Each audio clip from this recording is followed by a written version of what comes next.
ओम श्री परमात्मने नमः। अथाष्टमोऽध्याय अवतरणिका।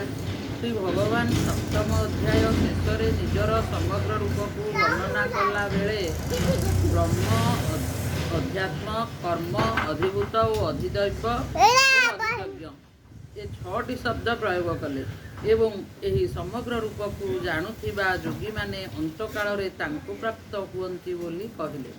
ए कथा सुनी यही छटी शब्द को स्पष्ट रूपे बुझिबा पाई अर्जुन अष्टम अध्यायर प्रथम दुईटी श्लोक मोट 7टी प्रश्न पचारुछन्ति।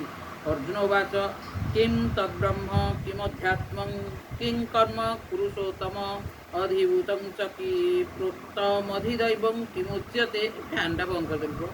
अधियज्ञः कथं को अत्र देहे अस्मिन् मधुसूदन प्रयाण काले च कथं ज्ञेयोऽसि नियतात्मभिः। अर्जुन कहले हे पुरुषोत्तम से ही ब्रह्म कौन, अध्यात्म कौन, कर्म कौन, अधिभूत काहाकू कहा जायछि, अधिभूत काहाकू कहा जायछि, अधिदैव काहाकू कहा जाए, एठी अधियज्ञ किए एवं से एही देहरे किपरि थाए। हे मधुसूदन वशीभूत अंतःकरण युक्त मनुष्य द्वारा अंत काल रे आपण किपरि बोधगम्य हुअन्ति। श्री भगवान उवाच अक्षरं ब्रह्म परमं स्वभावो अध्यात्ममुच्यते भूतभावो भद्भव करो विसर्गः कर्म संगीतः। श्री भगवान कहिले परम अक्षर ही ब्रह्म एवं परा प्रकृति जीव को अध्यात्म कहती। प्राणी मानकर सत्ता प्रकट करुवा त्याग को कर्म कहा जाए। अधिभूतं क्षरो भावः पुरुषश्चादिदैवतम् अधियज्ञं अहमेवात्र देहे देहभृतांबर। हे देहधारी श्रेष्ठ अर्जुन क्षर भाव अर्थात नश्वर पदार्थ अधियज्ञ अटे। पुरुष अर्थात हिरण्यगर्भ ब्रह्मा अधिदैव अटंती एवं एही देहरे अंतर्यामी रूपे स्थित मु हेउछि अधियज्ञ।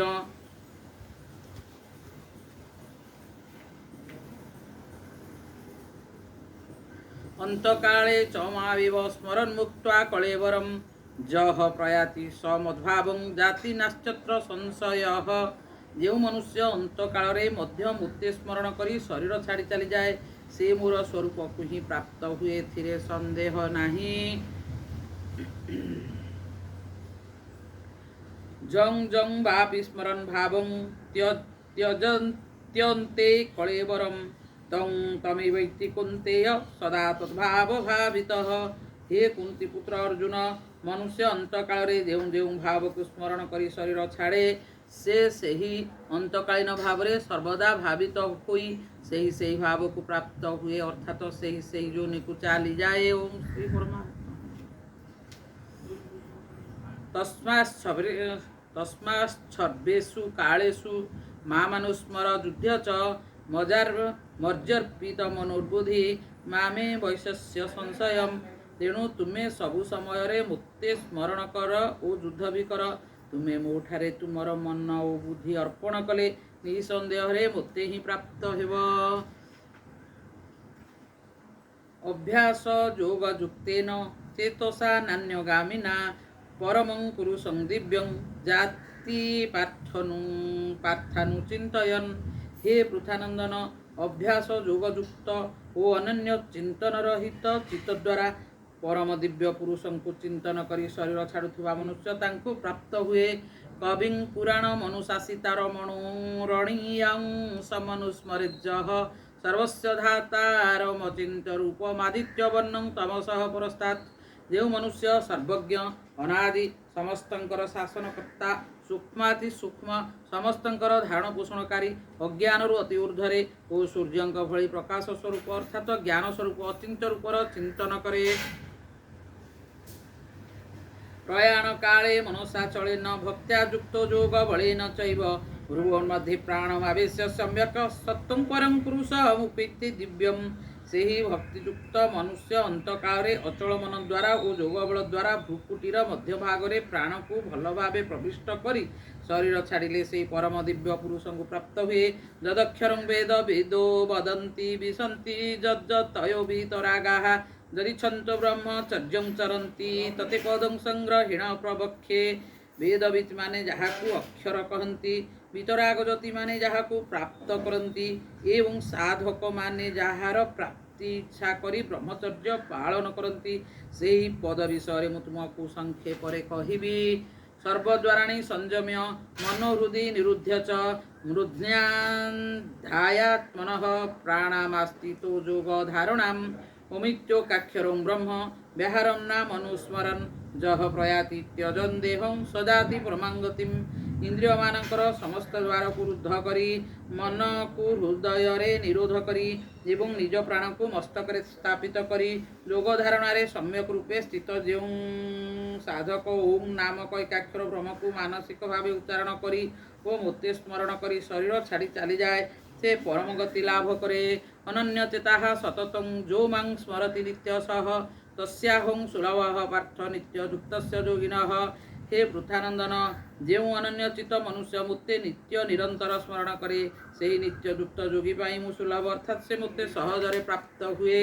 मामुपेत्य पुनर्जन्म दुःखालय मामुपेत्य पुनर्जन्म दुःखालय शाश्वतं नाप्नुवन्ति महात्मानः संसिधिं परमांगताः। महात्मा माने मुते पाई दुःखालय अशाश्वत पुनर्जन्म प्राप्त हुअन्ति नाही कारण से माने परम सिद्धि लाभ करिसंती अर्थात सेमानको परम प्रेम मिली जाइछे। आ ब्रह्म भुवनालोकाः पुनरावर्तिनो अर्जुन मामुपेत्य सुपन्ते पुनर्जन्म न विद्यते। हे अर्जुन ब्रह्मलोक पर्यंत समस्त लोक पुनरावर्ती अर्थात सेठाकु गले पुणी संसार को लेउटी आसिबाकु पड़े किंतु हे कुंतेय मोते प्राप्त होई गले पुनर्जन्म हुए नाही। सहस्र युग पर्यंत महज्जत ब्रह्मणो विदुः रात्रिं युग सहस्रांतो ते अहोरात्रो विदो जनाः। जो माने ब्रह्मांकर सहस्र चतुर्युगी पर्यंत गोटे दिन को एवं सहस्र चतुर्युगी पर्यंत गोटे राति को जानती सेही मनुष्य माने ब्रह्मांक दिन और रातिर ज्ञाता अटंती। लेउटी पड़ू इे घुंची आसे इे घुंची आसे लेउटी पड़ू चेयर घुंचे आने एकड़ू लेउटी पड़ी जगन्नाथ। अव्यक्ताद व्यक्तया सर्वाः प्रभवन्त्य हरागमे रात्र्यागमे प्रलीयन्ते तत्रैवाव्यक्त संज्ञके। ब्रह्मांक दिनर आरंभ बेले अव्यक्तरू ब्रह्मांक सूक्ष्म शरीर सबु शरीर जात हुअन्ति। ब्रह्मांक दिनर आरंभ बेले अव्यक्तरू ब्रह्मांक सूक्ष्म शरीर सबु शरीर जात हुअन्ति एवं ब्रह्मांक रात्रिर आरंभ बेले से अव्यक्त नाम धरी ब्रह्मांक सूक्ष्म शरीर सबु शरीर लीन हो जाती। अत्यंत सूक्ष्म काल हेउछि परमाणु। दुईटी परमाणु रे गोटे अणु हुए एवं तीनोटी अणु रे गोटे त्रसरेणु हुए।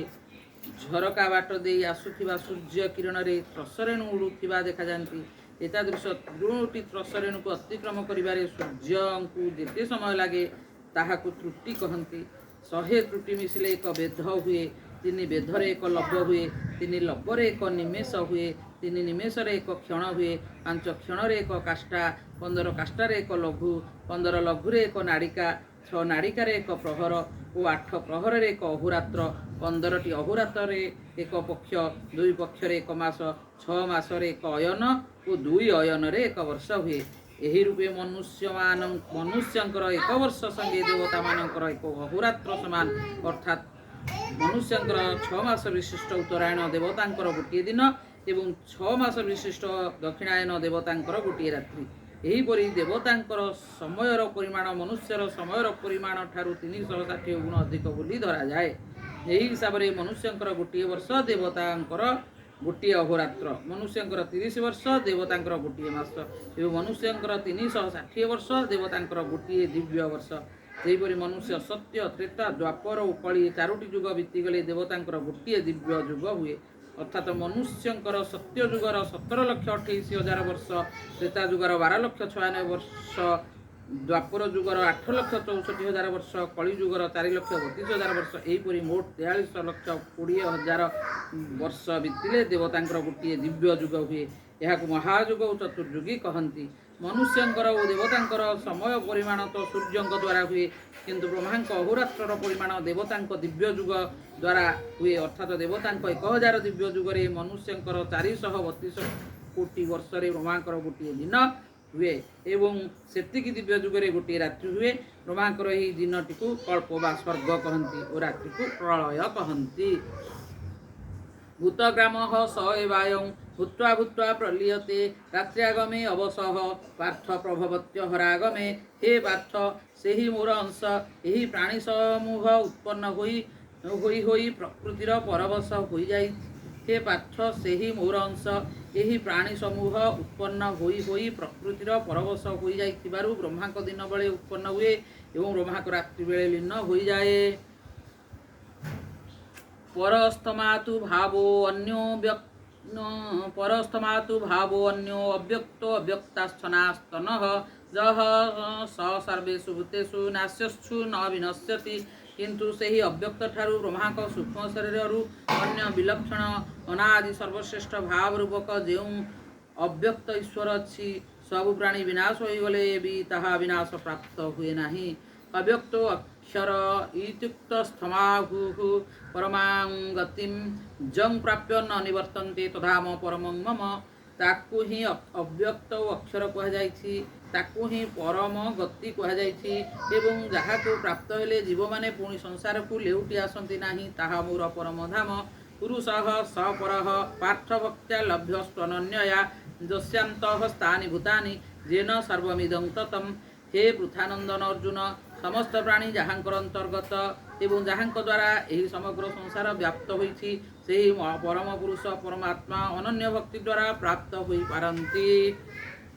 जत्र कालेत्वनावृत्तिमावृत्तिं चैव योगिनः प्रयाता जानति तं कालं वक्ष्यामि भरतर्षभ। हे भरत श्रेष्ठ अर्जुन, जो काल अर्थात जो मार्ग शरीर छाड़ी जाइथिबा योगी माने अनावृत्ति को प्राप्त हुअन्ति अर्थात पछ को लेउटी आसंती नाही एवं जो मार्ग जाइथिबा योगी माने आवृत्ति को प्राप्त हुअन्ति अर्थात पछ को लेउटी आसंती सेही काल विषय अर्थात दुईटी जाक मार्ग विषय मु कहिबी।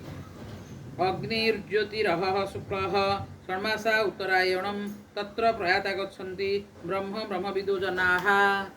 जो मार्ग ज्योतिस्वरूप अग्निर अधिपति देवता, दिनर अधिपति देवता, शुक्ल पक्षर अधिपति देवता एवं 6 मास विशिष्ट उत्तरायणर अधिपति देवता थांती सेही मार्ग शरीर त्याग कर जाउथुवा ब्रह्मवेत्ता पुरुष प्रथमे ब्रह्मलोक को प्राप्त होई पर ब्रह्मांक सहित ब्रह्म को प्राप्त हुअन्ति। धूमो रात्रिस्तथा कृष्णः षण्मासा दक्षिणायनं तत्र चंद्रम असंज्योतिर्योगी प्राप्य निवर्तते। जो मार्ग धूमर अधिपति देवता, रात्रिर अधिपति देवता, कृष्णर अधिपति देवता और 6 मास विशिष्ट दक्षिणायनर जो मार्ग धूमर अधिपति देवता, रात्रिर अधिपति देवता, कृष्ण पक्षर अधिपति देवता और 6 मास विशिष्ट दक्षिणायनर अधिपति देवता थांती सेही मार्ग शरीर छाड़ी जाइथिबा योगी सकाम मनुष्य चंद्र ज्योति को प्राप्त हुई लेउटी आसे अर्थात जन्म मरण प्राप्त हुए। शुक्ल कृष्णे गताह्यते जगतः शाश्वते मते एकया जात्यनावृत्ति मन्यया वर्तते पुनः। कारण शुक्ल और कृष्ण दुईटी जाक गतिर अनादि कालरू जगत प्रत्येक प्राणी सहित संबंध थिबार धरा जाइछि। एथिमध्यरु गोटी करे जाउथुवा मनुष्य को फेरिबा को पड़े नाही एवं अन्यटिरे जाउथुवा मनुष्य को फेरिबा को पड़े। नैत्य श्रुति पार्थ जानन योगी मुह्यति कश्चन तस्मा सर्वेषु कालेषु योगयुक्तो भवार्जुन। हे पृथानंदन, ए दुई मार्ग को जानुथिबा कोनोसी योगी मोहित हुए नाही। तेणु हे अर्जुन, तुमे सर्वदा योगयुक्त समतारे स्थित हो जाओ। वेदेषु यज्ञेषु तपस्सु दानेषु मत्पुण्य फलं अतीति तत्सर्वमिदं विदित्वा योगी परं स्थानम् उपेति चाद्यम्। योगी भक्त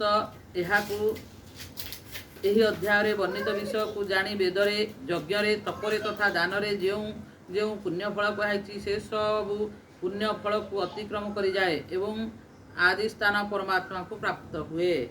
ओम ओम तत्सदिति श्रीमद्भगवद्गीतासु उपनिषत्सु ब्रह्मविद्यायां योगशास्त्रे श्रीकृष्णार्जुन संवादे अक्षर ब्रह्मयोगो नाम अष्टमोध्यायः। यही प्रकार ओम तत्सत यही भगवान नाम उच्चारण पूर्वक ब्रह्म विद्या और योगशास्त्रमय श्रीमद्भगवद्गीता उपनिषद रूपक श्रीकृष्णार्जुन संवाद अक्षर ब्रह्मयोग नामक अष्टम अध्याय पूर्ण है। ओम श्री परमात्मने नमः। अथ नवमोऽध्यायः। श्री भगवान उवाच इदं तु ते गुह्यतमं प्रवक्ष्याम न सूयवे ज्ञानं विज्ञान सहित यज्ञात्वा मुख्यसे अशुभात्। श्री भगवान कहले तुमे दोष दृष्टि रहित होइथिबारु एही अत्यंत गोपनीय विज्ञान सहित ज्ञान मु पुणी थरे तुमको भल भावे कहिबी जहाँ जानिले तुमे अशुभरु अर्थात जन्म मरण रूपक संसार मुक्त होइजिब। श्री परमात्मने नमः। ए जगन्नाथ ताकू ये कर देलु